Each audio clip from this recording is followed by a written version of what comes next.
함께 하십니다. 여러분 이미 은혜를 다 받아버린 것 같습니다. 찬양으로. 여러분 우리 옛말에 우보, 천리, 마보, 심리라는 말이 있습니다. 우보, 소 걸음이죠. 소 걸음. 그럼 소 아시죠? 여러분 소가 천천히 걷습니까? 빨리 걷습니까? 소는 느릿느릿 한 번도 안 본 분처럼 그렇게 앉아 계시지만 여러분 소는 느릿느릿 천천히 걷죠. 여러분 소는 느리게 걷지만 꾸준히 걸어서 천리를 간다 그런 말이죠. 우보 천리. 또 마보 심리. 말은 뛰어서 가잖아요. 막 급하게 뛰어가요. 그렇지만 심리밖에 가지 못한다. 여러분 원래 의미는 우보 천리의 방점이 있습니다. 여기에 강조점이 있죠. 그런데 우리 신앙생활을 하다 보면 여러분 둘 다가 필요하다라는 생각을 하게 됩니다. 우리 신앙생활은 여러분 먼저 이 우보 천리의 자세가 필요하죠. 왜냐하면 우리 신앙생활이 순식간에 한 번에 막 성장하는 것이 아니기 때문에 여러분 꾸준함이 필요해요. 그래서 우리가 매일 꾸준하게 성경을 읽어야 되고요. 지금 읽고 계시죠? 하루에 3장씩 4장씩 이렇게 성경을 꾸준히 읽어야 돼요. 또 매일 조금씩이라도 기도해야 되고요. 또 주일 예배 빠지지 않고 우리가 나와야 되고 우보천리처럼 꾸준하게 가는 것입니다. 그러나 또 어떤 때는요 마보 심리가 필요할 때가 있어요. 말처럼 막 급하게 달려가야 될 때가 있다 그 말이에요. 서둘러야 될 때가 있고 집중해야 될 때가 있다 그 말이죠. 그럼 부흥회가 바로 그렇습니다. 하나님께서 우리에게 은혜를 부어주시는 때잖아요. 그렇기 때문에 이런 때는 우리가 막 서둘러 가지고 함께 집중해서 말씀을 들으면서 또 앞을 향해서 달려 나아가는 것입니다. 여러분 마보 심리도 필요하다. 그래서 여러분 바라기는 우리 성도들 은혜 받을 준비 여러분 다 됐습니까? 부흥에 다 참여할 수 있기를 바랍니다. 여러분 사모하는 심령의 주께서 큰 은혜로 임하실 줄로 믿습니다. 그래서 우리의 문제들이 해결함 받고 또 질병이 나음을 받고 여러분 막힌 담들이 문제들이 열리고 뚫리는 그런 역사가 있기를 주의 이름으로 축원합니다. 자, 우리 한 번 더 인사하겠습니다. 부흥에 다 참여합시다. 참여해서 은혜 받읍시다. 확실히 2부에는 여러분 아침 드시고 오셔서 그런가 힘이 있습니다. 지난주까지 우리가 창세기 출애굽기를 읽었고요. 이번 주에 레위기를 읽습니다. 레위기는 참 어려운 책입니다. 왜냐하면 제사에 대해서 반복해서 설명하고 있어요. 그래서 앞에서 읽은 것 같은데 또 읽는 것 같은 그런 반복되는 표현들이 또 비슷한 표현들이 많이 나옵니다. 또 규정과 규례가 많이 나오고 있습니다. 그래서 어려워요. 여러분 규례나 규정은 규칙들은 지금 이 시대에도 여러분 어려워요. 우리가 누군가 계약을 체결하거나 무슨 설명서를 볼 때 규칙이 이렇게 쭉 나오면 어렵잖아요. 그래서 여러분 레위기는 성경을 통독하려는 사람들의 의지를 확 꺾어버려요. 그만큼 어렵죠. 작년에 우리 교육자들이 그런 농담을 하더라고요. 목사님 레위기는 내 위기입니다. 그래요. 발음 비슷하잖아요. 성경을 읽으려는 나의 의지를 꺾고는 내 위기입니다. 그렇게 말하더라고요. 그래서 여담으로 성경을 읽는 분 중에 한 절반이 이 레위기에서 다 포기한다고 그래요. 그만큼 어렵습니다. 그럼에도 여러분 레위기는 참 중요합니다. 왜냐하면 이 레위기는 모세 오경, 창세기, 출애굽기, 레위기, 민수기, 신명기 이 5권의 중심이에요. 핵심이죠. 그리고 모세 오경이 구약의 근본이고 토대이기 때문에 결국 이 레위기가 구약 성경 전체 핵심이다라고 우리가 할 수가 있겠습니다. 그래서 여러분 우리가 레위기를 잘 이해하는 것이 여러분 필요합니다. 그리고 포기하지 않고 읽어야 돼요. 그래서 여러분 내 위기다라는 생각이 들 때 여러분 포기하지 마시고 기회다라는 마음으로 끝까지 읽을 수 있기를 바랍니다. 자, 레위기는요 크게 우리가 2가지 구조로 되어 있다라는 생각을 하면 좋겠습니다. 몇 가지 구조요? 2가지인데요. 하나는 이스라엘 백성들이 범죄하고 언약을 위반했을 때 어떻게 하나님 앞으로 나아갈 것인가, 하나님 앞으로 나아가는 삶, 하나님 만나는 방법에 대해서 1장에서 16장까지 기록이 되어 있습니다. 하나님 만나는 방법이 뭡니까? 제사라고 하는 방법을 통해서 하나님을 만난다라고 설명을 해주죠. 또 하나는 하나님을 만난 백성이 이제 그럼 어떻게 살 것인가, 어떻게 거룩한 삶을 살아갈 것인가 하는 얘기를 17장에서 27장 마지막까지에 대해서 기록하고 있습니다. 요 앞에 살아가는 삶 2가지죠.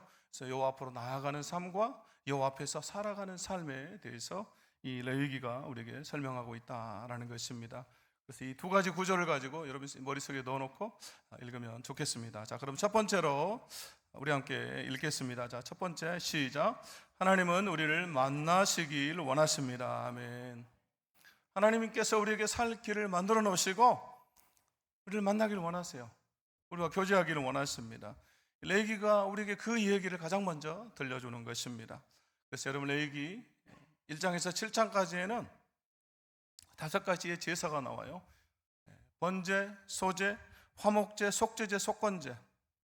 바로 이 제사는 하나님 앞으로 나아가는 길이에요. 죄를 범한 사람이 하나님 앞으로 나아가는 방법을 우리에게 말해줍니다. 그렇기 때문에 자세하게 기록되어져 있어요. 하나하나 규칙을 너무나 자세하게 적었어요. 여러분 우리가 계약 체결할 때도 그런다고 그랬잖아요. 이 규칙들이 정확하게 자세하게 깨알같이 적어져 있잖아요. 마찬가지예요. 사는 방법이기 때문에 그래요. 그리고 나서 제사를 드려야 하기 때문에 제사장이 필요해요. 그러므로 제사장을 위임해서 세우는 내용이 7장 이후부터 나옵니다. 8장과 9장 이렇게 지나가면서 나오고요. 그리고 이어지는 내용이 뭐냐면 정결법에 관한 내용이 나오고 있습니다. 무엇이 정한지 무엇이 부정한지를 얘기를 해줘요. 왜냐하면 하나님께 나아가서 제사하기 위해서 내가 부정한 존재라는 것을 알아야죠. 그래야 하나님 앞에 나아갈 거 아닙니까? 그래서 어떤 것이 부정한지 어떤 것이 부정하지 않은지를 설명을 성경이 레위기가 다시 해주고 있는 것입니다. 그래서 흐름이 이렇게 쭉 기록되어져 있습니다. 자, 오늘 1장의 말씀인데요. 오늘 1장의 말씀은 이 레위기 전체의 소론의 역할을 한다라고 할 수가 있겠습니다. 그러면서 또 1장은 번제에 관한 말씀이죠. 번제. 그럼 태워서 하나님께 드리는 제사입니다. 제사 중에서 가장 근본적이고 기본적인 이 제사죠. 하나님께 다 태워서 드려요. 그럼 다 태워서 드린다라는 것은 어떤 의미겠습니까? 예수 그리스도의 온전한 순종과 헌신. 결국 여러분 이 제사가 다 예수 그리스도를 나타내잖아요. 그렇기 때문에 여러분 이 번제라고 하는 것은 다 태워서 드리는 것이기 때문에 예수 그리스도의 순종과 헌신을 우리에게 보여주는 것입니다. 바로 예수 그리스도의 삶과 죽음을 통해서 이게 다 성취가 되죠. 자, 그런데 오늘 1장 1절 보시면 레위기 전체 서론인데요. 같이 한번 읽어볼까요? 1장 1절 시작. 여호와께서 회막에서 모세를 부르시고 그에게 말씀하여 이르시되 아멘. 지금 하나님께서 모세를 어디로 부르시고 계세요? 회막으로 부르시고 계시죠. 부르시는 것은 하나님께서 모세를 부르는 것으로 오늘 이 레위기서가 시작하고 있습니다. 그럼 여러분 어떤 사람이 하나님께 나올 수가 있습니까? 누가 제사의 자리, 예배의 자리에 나올 수가 있습니까? 하나님이 불러주셔야만 나올 수가 있는 거죠. 하나님이 불러주신 사람만이 주께 나올 수가 있는 것입니다. 우리 예배도 마찬가지죠. 하나님 우리를 불러주셔서 우리가 이 자리에 있는 줄로 믿습니다. 하나님 우리 불러주셨어요. 우리를 구원해 주셨어요. 우리를 택해 주셨습니다. 내가 나오고 싶어서 나온 것이 아니라 그분이 불러주셔서 우리가 이 자리에 있는 것입니다. 그래서 여러분 이것이 은혜예요. 여러분 다른 것이 은혜가 아니라 그분이 이 수많은 영혼들 중에서 나를 불러주신 것이 은혜입니다. 최근에 전도 집회 갔을 때 그런 말을 해요. 우리가 예전에 한참 한국 교회가 부흥했을 때는 한국의 그리스도인들이 한 1200만 명이다 이런 얘기가 있었습니다. 그리고 코로나 지나면서 700만 명 이 정도 된다라는 얘기가 있었는데 최근에 전도 집회 갔을 때 그 말이 한 400만 명 정도 된다 이렇게까지 얘기해요. 그만큼 숫자가 떨어진 거예요. 믿는 숫자가. 열심히 교회를 나오고 주님께 예배하는 수가 이렇게 쭉 떨어졌어요. 여러분 생각해 보세요. 여러분 400만 명밖에 되지 않는다는 것은 우리 나라에 5천만 중에서 여러분 몇 명 중에 한 명입니까? 생각해 보세요. 하나님 우리를 부르셔서 이 예배 자리에 나오게 하신 거예요. 이것이 은혜다라는 것입니다. 자, 그런데 오늘 하나님께서 모세를 부르시는데 1절 말씀 여러분 다시 보시면요. 어디에서 부르세요? 회막에서 부르시죠. 여호와께서 회막에서 모세를 부르시고 이렇게 말하죠. 레위기서는 여호와께서 이스라엘 백성들을 부르시고 모세를 부르시는데 회막에서 부르신다라고 우리에게 말하고 있습니다. 여러분 회막은 성막이죠. 똑같은 의미입니다. 그러나 의미하는 상징하는 게 다르죠. 여러분 성막이 하나님의 임재를 상징한다면 회막은 하나님과의 만남을 상징합니다. 하나님과의 만남. 결국 이 레위기가 회막이라는 단어를 강조해서 우리에게 설명하고 있는데 여러분 출애굽기나 여러분 민수기에 보면요, 성막과 회막이 거의 동일하게 나와요. 그렇지만 레위기는 회막이라는 말을 주로 사용하고 있습니다. 이것은 의도적인 거다라는 것이죠. 레위기가, 이 레위기의 저자 결국 모세죠. 모세가 의도적으로 레위기를 읽는 우리에게 회막이라는 말을 쓰고 있는 거예요. 결국 이것은 어떤 의미가 있겠습니까? 하나님이 우리를 만나기를 원하신다라는 거죠.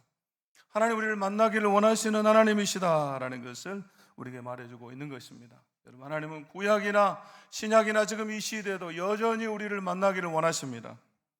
이 예배를 통해서 우리를 만나기를 원하세요. 기도를 통해서, 말씀을 통해서 우리를 만나기를 원하십니다. 그럼 하나님을 우리가 만나는데, 여러분 구약 시대에는 어떻게 만났습니까?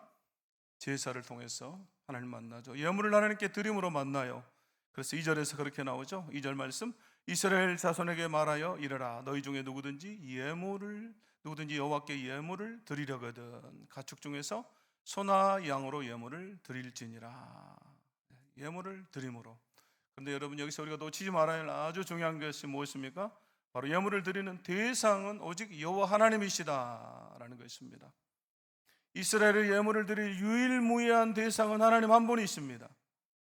그러면 이것이 제사의 본질이에요. 본질. 하나님만이 예배의 대상이다라고 하는, 이것이 우리 예배의 본질입니다. 제사의 본질이고, 우리가 사람을 예배하기 위해 이곳에 있는 게 아니에요. 목사를 예배하는 것도 아니고 목사님 보기 위해 있는 것도 아닙니다.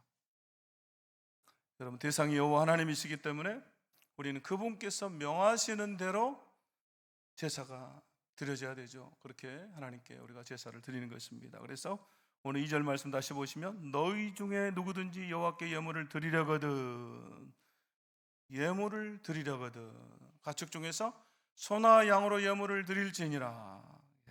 예물을 드림으로 우리가 하나님께 나아가고 하나님을 만나는데, 소나 양이나 염소나 가축과 곡식으로 드려요. 우리가 성경을 다 읽지 않았지만 쭉 읽어보면 여러분, 곡식까지, 가난한 자들까지 누구든지 소를 드릴 수 있는 사람은 소를 드리고, 소를 드릴 수 없는 가난한 사람은 비둘기를 드리고 곡식을 드리라, 그 말이에요. 그렇게 하나님을 만나라는 것이요, 하나님께 나오라는 것입니다. 그런데 여러분, 이 제사라는 방법은요 너무 복잡하죠. 얼마나 복잡한지 여러분 성경 읽어보시면 알겠지만 과정 하나하나가 복잡하잖아요. 가축을 끌고 와야 되죠. 그리고 손을 얹어서 잡아야 되고요, 가죽을 벗겨야 되고, 각을 따야 돼요. 고기를 다 잘라내야 돼요. 그리고 내장과 정강이는 이 다리 부분 또 씻어가지고 드려야 됩니다. 그런데 그것을 제사장이 하는 것이 아니라 제사를 드리는 사람이 해요. 복잡해요. 여러분, 이 복잡하지만 그러나 이것이 하나님께 나아가는 길입니다. 그리고 쉽지 않다는 걸 우리에게 말해주죠. 이 제사라는 과정을 통해서. 그럼에도 여러분, 이것이 하나님을 만나는 길이에요, 이스라엘 백성들이. 그런데 여러분, 이 길은 영원한 길이 아닙니다. 한계가 있어요. 구약의 제사는 한계가 있습니다. 그래서 여러분, 제물을 드리고 또 드려야 돼요. 내가 범죄할 때마다 가축을 끌고 와서 잡고, 이 과정을 다시 매번 반복해야 되는 그런 복잡함이 있는 것이죠. 그리고 피를 뿌려야 되고. 그래서 여러분, 계속해서 반복한다라고 하는 것은 한계가 있다는 거죠. 그래서 여러분, 구약의 제사는 그림자다고 그래요. 그림자. 여러분, 뭐라고요? 그림자다. 여러분, 그림자가 있으면 뭐가 있습니까? 실체가 있죠. 진짜가 있다, 그 말이잖아요. 형상이 있다, 진짜 형상이 있다, 그 말이죠. 그럼 실체가 없는데 어떻게 그림자가 있을 수 있겠어요? 반대로 그림자가 있다는 것은 실체가 있다는 것이고. 그래서 여러분, 모든 제사는 그림자예요. 결국 그림자의 원형 실체가 있는데 누굽니까? 바로 예수 그리스도이십니다. 그러므로 실체이자 참 형상이신 예수 그리스도가 오심으로, 그분은 죄가 없으신데 그분이 예물이 되심으로, 제물 흠없는 제물이 되셔서 자신의 십자가에 온전히 드리심으로 이제 우리에게 하나님께 나아가는 길을 열어주셨습니다. 하나님께 나아가는 길, 영원한 길, 단번에 이루신 길이에요. 예수님 우리에게 새로운 살 길을 열어주셨습니다. 이제 우리는 언제든지 예수 그리스도를 통해서 하나님을 만날 수가 있는 것입니다. 더 이상 이제 소를 잡을 필요도, 여러분 가축을 잡을 필요도 없어요. 복잡한 제사를 드릴 필요도 없습니다. 그래서 히브리서 10장 19절에서 20절 말씀, 자, 우리 같이 함께 읽어보겠습니다. 히브리서 시작. 그러므로 형제들아, 우리가 예수의 피를 힘입어 성소에 들어갈 담력을 얻었나니 그 길은 우리를 위하여 휘장 가운데로 열어놓으신 새로운 산 길이요, 휘장은 곧 그의 육체니라. 아멘. 우리를 위하여 새로운 살 길이 열려 있다, 이렇게 말하죠. 우리를 위하여 휘장 가운데로 넣으신 새로운 살 길이다. 저와 여러분을 위한 새로운 살 길이 예수의 피로, 예수 그리스도 안에 있는 것입니다. 결국 우리 인생은 예수님을 만나야 여러분 새로운 살 길이 열려요. 그래서 오늘 이 히브리서 그렇게 말하고 있잖아요. 새로운 살 길이다. 요한복음 14장 6절에서도 예수께서 이르시되 내가 곧 길이요 진리요 생명이다 라고 말씀하세요. 우리 주님이 참된 길이고 진리고 생명입니다. 그러므로 사랑하는 성도 여러분, 새로운 살 길 되시는 예수 그리스도, 우리를 살리는 이 하나님을 만나는 유일한 길, 그 예수님을 여러분 만났습니까? 이 예수님 여러분 다 만나야 돼요. 다 만날 수 있기를 바랍니다. 제 소원이에요. 이곳에 예배하는 모두가 다 예수님을 만나고 이 길을 걸어가는 우리 모두가 되기를 주의 이름으로 축원합니다. 그래서 여러분 예수를 만난 사람은요, 그렇지 않은 사람과 여러분 인생이 끝에 가면 여러분 달라요. 여러분 누구나 인생의 끝이 오잖아요. 그리고 그 마지막에 가면 여러분 알게 돼요. 여러분 저는 1년에도 수십 번 장례 식장에 가고 장례 예배를 인도하는데 또 임종 예배를 드리는데 여러분 정확히 알게 돼요. 이분이 정말 믿음이 있는지 없는지. 그 순간에 오면 여러분 다 알게 돼요. 제가 할 수만 있다면 여러분 모두를 다 그 임종의 순간에 데리고 가고 싶지만 그 임종 예배 드릴 때 여러분 보여드리고 싶어요. 근데 그럴 수 없는 게 안타까워요. 작년에도 우리 집사님 중에 한 분 마지막 순간에 우리 몸에 마비가 왔어요. 이 절반에. 그래서 팔과 다리 절반만 움직일 수가 있어요.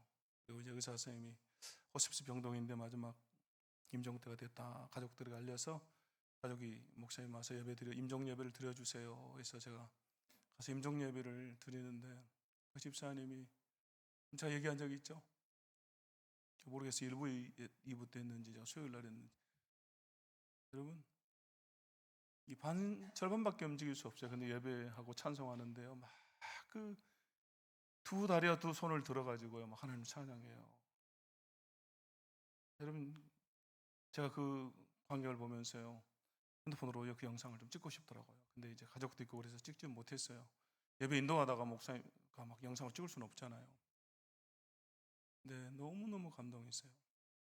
그분 안에 정말 예수님이 계신다. 이분이 정말 이 집사님 예수님을 만났구나라는 생각이 들어요. 여러분 그 순간에 제대로 들지도 못하는 그 오른손 오른발이에요. 들고서 막 하나님 찬양하는데 여러분 저희가 감동했더라고요.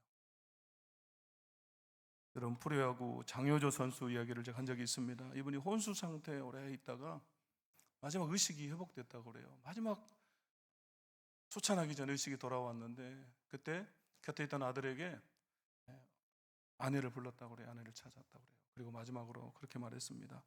여보, 나 먼저 천국에 가야겠어요. 나 먼저 천국에 가야겠다. 그리고 잘해줘서 고맙고 사랑한다. 이렇게 마지막 말을 하고 떠났다고 그래요. 이분도 정말 예수님 만난 거잖아요. 그래서 이렇게 고백할 수가 있는 거예요. 내가 먼저 천국에 가 있을게. 여러분 우리 모두 주님을 정말로 만나야 할 줄로 믿습니다. 예배를 통해서 만나고 말씀을 통해서 기도를 통해서 또 풍회를 통해서 우리가 예수를 만나야 돼요. 새로운 살 길, 여러분 죽음 가운데도 마지막 그 순간에도 우리에게 열려있는 그 새로운 삶길, 주님을 만나면 이 길이 열리는 것입니다. 두 번째 우리 함께 읽겠습니다. 두 번째 시작. 하나님 우리가 거룩하기를 원하십니다. 아멘. 여러분 레위기의 또 하나의 주제가 여러분 거룩입니다. 레위기 1장의 16장이 여러분 제사에 대해서 정결에 대해서 얘기했다면 제 17장에서부터는 거룩에 대해서 얘기를 하는데요. 여러분 1장의 16장이 하나님께 나아가는 길, 나아가는 방법, 하나님과의 만남에 대해서 설명한다고 그랬습니다. 이제 17장에서부터는 초점이 달라져요. 그래서 제사보다는 삶의 방식, 일상의 삶의 내용에 집중하고 있습니다. 그래서 하나님 만난 백성들이 이제 어떤 삶을 살아야 되는지, 하나님 앞에서 어떻게 거룩한 삶을 살아갈 것인가에 대해서 이 레위기 17장에서부터 우리에게 이야기를 해주는 것입니다. 그리고 그 핵심이 바로 오늘 우리가 함께 읽은 이 레위기 19장입니다.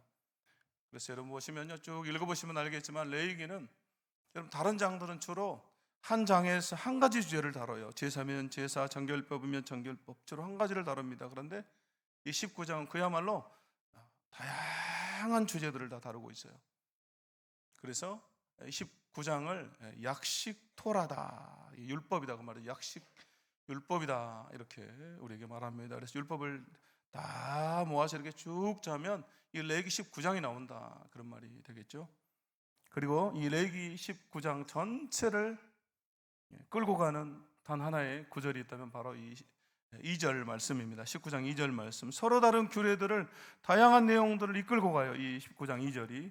같이 한번 읽어보겠습니다. 시작. 너는 이스라엘 자손의 온 회중에게 말하여 이르라. 너희는 거룩하라. 이는 나 여호와 너희 하나님이 거룩함이니라. 아멘.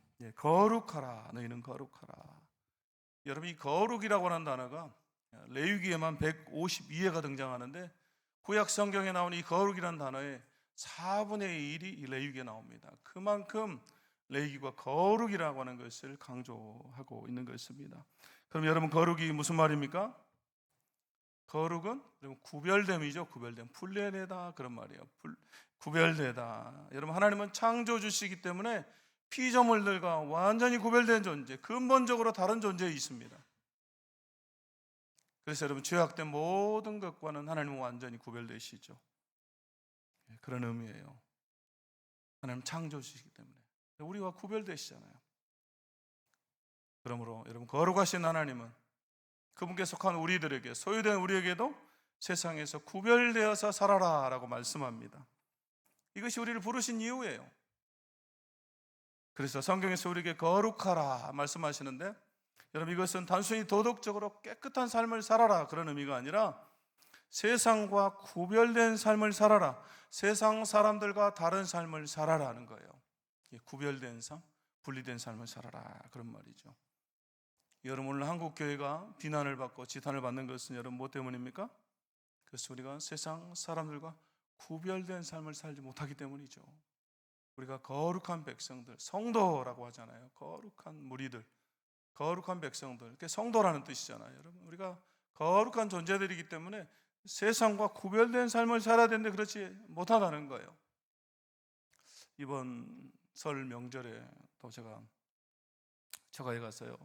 우리는 집에 TV가 없기 때문에요. 아이들하고 명절 같은데 처가 가거나 그러면 막 서로 TV를 보려고 그래요. 밀렸던 TV 봐야 돼요. 막 그래가지고 집에 TV가 없잖아요. 그래서 애들도 그러고 이때가 기회다 그래가지고 TV를 보는데, 주로 제가 보니까 명절에 TV 두 가지 하는 것 같아요. 하나는 연예인들 나오는 거, 또 하나는 영화 틀어줘요. 영화. 여러분, TV를 거의 안 보시는가 봐요. 특히 한국 영화들 보면요, 항상 마지막에 뭐가 나오냐면요, 거기 나오는 악당들, 또 나쁜 사람들은 교회 다닌다고 그래요. 교회. 너무너무 안타까워요. 그런 영화들 볼 때마다. 거의 악당이 나오는 영화들 중에서 꼭 교회 관련해서 말을 해요. 그 악당이 뭐 교회 가서 헌금을 했다느니, 또 뭐 교회에 갔던 이런 얘기들 해요. 볼 때마다 마음이 아파. 여러분, 그리스도인들이 다 그런 삶을 사는 것도 아닌데 그렇게 이야기는 하는 거죠. 교회를 조롱하는 거죠. 그런 매체, 영화도 여러 문제가 있습니다. 그렇지만 결국 우리가 구별된 삶을 살지 못한다는 거 아니겠어요? 믿는 우리가. 야, 역시 믿는 사람은 다르구나 라는 소리를 들어야 되는데 그런 소리를 우리가 듣지 못한다는 거죠. 여러분, 하나님은 자기 백성이, 저 여러분이 세상 속에서 이웃과의 관계에서 거룩한 삶을 살기를 원하십니다. 그래서 우리가 예배를 드릴 때뿐만 아니라 그러면 사람들과 부딪히는 매일의 일상 속에서 우리가 거룩하고 구별된 삶을 살기를 원하세요. 여러분, 거룩은 예배당에서만 이루어지는 것이 아니라 예배당 밖에서 오히려 더 분명하게 우리 삶에서 드러나야 하는 것입니다. 여러분, 그 이야기가 이 레위기 19장의 이야기예요. 그래서 여러분 2절에서 거룩하라 라고 말씀하신 후에 여러분 3절 말씀 보시면 이렇게 말하죠. 3절 말씀 가장 먼저 이렇게 말합니다. 너희 각 사람은 부모를 경외하고. 여러분, 거룩한 삶에 대해서 이야기하면서 여러분 이 말을 하고 있는 거예요. 여러분, 뭐에 대해서 말하고 있습니까? 부모를 경외하라. 여러분, 이게 무슨 말입니까? 거룩한 삶은 여러분 어디서부터 시작한다는 겁니까? 부모를 경외하는 것으로부터. 결국은 거룩은 어디에서 시작된다? 가정에서 시작된다, 그 말이죠. 여러분, 거룩은 세상과 구별되는 삶은 가정에서부터 시작되는 것입니다. 여러분, 아멘 안 하는 거 보니까 여러분이 또 못 알아들은 것 같아서 다시 한번 하겠습니다. 세상과 구별되는 삶, 거룩은 가정에서부터 시작이 됩니다. 내 가정에서부터 시작되는 거예요. 내 집에서부터 시작이 됩니다. 예수 믿는 내 가정이 먼저 바로 서야 돼요. 내 가정이 먼저 구별돼야 되고 거룩해져야 됩니다. 세상과 달라야 돼요. 세상의 가치관을 따라서는 안 되는 것입니다. 세상이 원하는 대로 살면 안 된다, 그 말이죠. 그래서 여러분, 자녀는 하나님을 경외하듯이 부모를 경외하고, 부모는 하나님을 사랑하듯이 자녀를 사랑하고, 그리고 여기서부터, 가정에서부터 거룩이 시작된다, 그 말이죠. 그리고 여러분 3절 또 이어서 보시면 너희 각 사람 부모를 경외하고 라고 말하고 이어서 나의 안식일을 지키라 이렇게 말하죠. 여러분, 거룩은 안식일을 지키는 거예요. 바로 예배죠. 우리가 주일을 거룩하게 지키고 예배하는 것, 이것이 거룩이라는 거예요. 결국 우리는 안식일을 지킴으로, 주일을 거룩하게 지키고 하나님을 예배함으로 우리가 거룩한 존재라고 하는 것을 기억하는 거예요. 하나님이 나를 구별하셨구나 라고 하는 것을 우리가 예배를 통해서 구별하는 거예요. 그리고 그걸 기억해내는 것입니다. 그러므로 여러분, 결국 거룩함, 구별은 여러분 어디서부터 시작돼요? 내 가정에서부터 시작되고 우리가 주의를 지킴으로 시작되는 것입니다.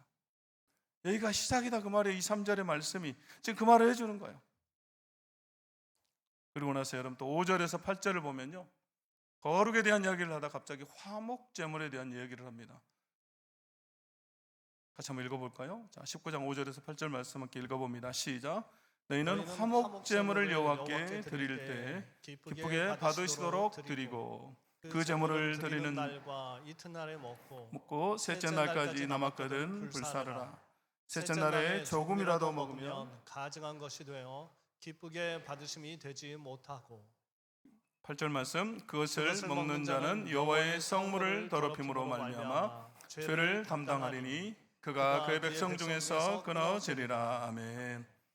여러분, 이 화목제물에 관해서는 레위기 3장에 나옵니다. 제사법에서 나와요. 그런데 여러분, 이 화목제는 자원에서 드리는 제사입니다. 하나님께 감사한 것이 있을 때 하나님께 감사하는 마음으로 드리죠. 그런데 여러분, 이 화목제의 특징이 뭐냐면요, 내가 드리는 이 제사의 제물, 화목제는 이 가축으로만 드릴 수가 있습니다. 다른 제사는 여러분 곡식으로도 번제는 드리잖아요. 가난한 사람도. 그렇지만 내가 감사해서 드리는 것이기 때문에 여러분 가축으로만 드릴 수가 있어요. 소나 양이나 염소로만 드릴 수가 있는데 그 고기를 이틀 안에 다 먹어야 된다라고 하는 특징이 있습니다. 그 얘기를 다시 한번 우리에게 이 5절에서 8절 말씀에 강조하고 있는 것이죠. 그 제물은 드리는 날과 이튿날에 먹고 셋째 날까지 남았거든 불사르라. 셋째 날에 조금이라도 먹으면 가증한 것이 되어 기쁘게 받으심이 되지 못한다, 이렇게 말해요. 그럼 생각해 보세요. 내가 너무 감사한 일이 있어서 하나님 앞에 제사를 드려요. 근데 소를 잡았어요. 소를 드렸습니다. 그럼 여러분, 그 소를 내가 이틀 안에 여러분 다 먹어야 돼요. 여러분, 소 한 마리 잡아서 이틀 안에 다 먹을 수 있을까요? 없을까요? 그럼 드셔보셨어요? 소 한 마리? 그럼 어떻게 하세요? 여러분, 그럼 가족이 한 10명이 붙어가지고 다 먹을 수 있을까요? 없을까요? 이틀 동안. 없어요. 안 해봐서 모르시죠? 그래도 여러분 없어요. 소 한 마리 어떻게 여러분 몇 사람이 다 먹습니까? 우리 집 식구들끼리. 제가 청년부를 할 때 청년부가 막 부흥해가지고 100명을 넘어가니까 교회에서 수고했다고 청년들에게 돼지 한 마리를 잡아줬습니다. 여러분, 돼지 한 마리, 흑돼지라고. 그래가지고 청년들 100명이 모여가지고 돼지를 이렇게 구워 먹는데요. 그래서 삼겹살 파티를 했는데 여러분 한 번에 돼지 한 마리를 다 먹었을까요? 못 먹었을까요? 그럼 어떻게 하세요? 예, 다 못 먹었어요. 그래서 2차로 다음 주 토요일에 또 모여가지고 그때는 한 절반쯤 모여가지고 그 남은 돼지를 먹는데 여러분 다 먹었을까요? 못 먹었을까요? 또 다 못 먹었어요. 그리고 남아가지고 목사님 가져가지고 드세요. 또 저한테 이렇게 싸줬어요. 봉지로 크게 그래가지고 그때 먹은 이 삼겹살이 지금도 안 빠지고 있어요. 여러분 다 한 마리 다 먹기가 쉽지 않아요. 여러분 소 한 마리 여러분 다 못 먹습니다. 그렇다고 여러분 생각해 보세요. 아깝잖아요. 그러면 조금이라도 남겨놓을 거 아니에요. 내가 조금만 남겨놔야지. 내가 맛있는 부위 남겨놔야지. 여러분 그럴 수 있다 없다? 없다는 거. 다 불태워버리라는 거예요. 가증하대요. 그럼 여러분 이틀 안에 다 먹는 방법은 뭡니까? 어떻게 해야 다 먹을 수가 있어요? 그것을 나눠야죠. 이웃 사람들과 나눠 먹는 것입니다. 가난한 사람들과 나눠 먹으래요. 결국 여러분 이 화목제물의 의미는 그거예요. 이틀 안에 다 먹어라 그 말은 네가 무조건 다 나눠 먹어야 된다 그 말이에요. 그래야만 넌 이걸 다 먹을 수가 있다 그 말이죠. 내게 주신 것을, 내게 감사한 것을, 내게 주신 축복을, 은혜를 나누라는 거예요. 이웃과 함께. 이것이 무엇이다? 거룩이래요. 거룩. 하나님이 우리에게 말하시는 구별된 삶이에요. 하나님이 너에게 주신 것을 나누어라 이 말이에요. 여러분 성도들은 나누며 살아야 됩니다. 하나님 우리에게 주신 것을, 주신 은혜를 여러분 감사한 것들 나눠야 돼요. 여러분 교회도 마찬가지입니다. 여러분 교회가 성도들의 모임이잖아요. 그렇기 때문에 교회도 여러분 나누는 삶을 살아야 돼요. 그래서 여러분 우리는 더 작은 교회들, 시골 교회들, 어려운 교회들, 개척 교회들, 또 선교사님들을 우리가 여러분 돕고 섬기는 것입니다. 나누는 거잖아요. 나누는 거. 여러분 이것이 구별됨이고 거룩함이다라고 말해요. 또 9절 10절 보세요. 9절 10절에 이렇게 나옵니다. 너희가 너희 땅에서 곡식을 거둘 때, 추수 때죠. 너희 밭 모퉁이까지 다 거두지 말고 내 떨어진 이삭도 줍지 말며 내 포도원의 열매를 다 따지 말며 내 포도원에 떨어진 열매도 줍지 말고 가난한 사람과 거루민을 위하여 버려두라. 나는 너희의 하나님 여호와이니라. 여러분 무엇이 거룩입니까? 가난한 이웃을 위해서 남겨두는 것, 가난한 이웃을 살피는 거죠. 어떤 사람은요 막 이 모퉁이 있는 데까지 다 거두가 버려. 떨어진 이삭도 주워가고 떨어진 열매도 다 주워가 버려. 그런데 여러분 어떤 사람은 그것을 남겨두는 거예요. 이웃을 위해서, 가난한 사람들을 위해서. 그것이 거룩이다 우리에게 말하고 있어요. 이것이 구별된 삶이라는 거죠. 그래서 여러분 결론적으로 19장 18절에서 이렇게 우리에게 교훈하고 있습니다. 같이 한번 읽어봅니다. 시작. 원수를 갚지 말며 동포를 원망하지 말며 내 이웃 사랑하기를 내 자신과 같이 사랑하라. 나는 여호와이니라. 아멘. 여러분 결국 무엇이 거룩이고 구별됨입니까? 내 이웃 사랑하기를 내 자신과 같이 하는 것. 이웃을 사랑하는 것이 거룩이다라고 우리에게 말하고 있습니다. 여러분 이웃을 사랑하는 것은 여러분 율법의 완성입니다. 율법의 완성. 여러분 이렇게 보니까 여러분 이해가 되십니까? 레위기는 결국 뭐예요? 어려운 책이 아니에요. 어렵다라고 생각했어요. 이게 무슨 내용이지? 라고 생각했는데 결국 어려운 책이 아니었어요. 여러분 우리에게 너무나 실제적인 삶에 대해서 여러분 설명해 주고 있습니다. 결국 여러분 제사를 들여다보면 누가 보입니까? 예수 그리스도가 보이죠. 하나님께 나아가는 길 유일한 방법인 예수 그리스도가 이 제사를 통해서 우리는 발견되어야 돼요. 그래야 여러분 은혜가 있는 것입니다. 여러분 흠없는 제물을 드리라는 얘기 1장 3절에 흠없는 수컷을 드리라고 그러잖아요. 흠없는 수컷 예수님이잖아요. 예수님 다 태워드리는 모습을 보면서 예수님이 자신을 온전히 다 드렸구나라는 것 우리가 발견하는 거예요. 그리고 오늘 또 이어지는 말씀 속에서 거룩에 대해서 예수를 만난 우리가, 주님 만난 우리가 거룩한 삶을 살아야 되는데 어떻게 살아야 되는지 여러분 구체적으로 우리에게 말해주는 책이 여러분 레위기입니다. 그래서 여러분 레위기를 깊이 들여다보면 여러분 다 은혜가 있어요. 그래서 만남에서 거룩으로 우리를 이끄는 책이 바로 레위기입니다. 그러므로 여러분 한 주간 레위기를 읽으면서 하나님 만나고 또 그분을 닮아서 더욱더 거룩해지는 한 주간 우리에게 주신 이웃을 더 사랑하는 우리 모두가 될 수 있기를 다시 한번 주의 이름으로 축원합니다. 여러분 축원합니다.